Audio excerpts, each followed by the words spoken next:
हिंदू धर्मातील सगळ्यात पवित्र, पावन, शुद्ध असा श्रावण महिना लवकरच सुरू होणार आहे. 25 जुलै 2025 या दिवसापासून श्रावण महिना सुरू होईल. हा पवित्र, पावन, शुद्ध असा महिना मानला जातो. हा महिना एवढा पवित्र, पावन असतो की ह्या महिन्यात केलेले प्रत्येक कार्य, प्रत्येक उपाय हे फलदायी असते, इच्छापूर्ती करणारे असते. मित्रांनो, या श्रावण महिन्याच्या प्रत्येक दिवशी तुम्हाला एक स्तोत्र वाचायचे आहे. आणि प्रत्येक दिवशी जमत नसेल तर दर सोमवारी, एकूण 4 सोमवार या श्रावण महिन्यात येणार आहेत.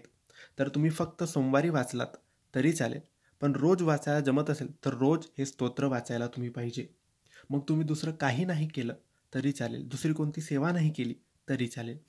मित्रांनो, श्रावण महिना म्हणजे भक्तीचा, आराधनेचा आणि देवादिदेव महादेवाच्या कृपेचा काळ असतो.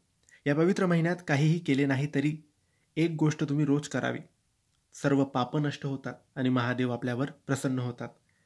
आता तुम्हाला रोज काय करायचं आहे, तर रोज तुम्हाला शिव चालीसा वाचायची आहे आणि हे वाचायला फक्त 2 मिनिटं लागतील.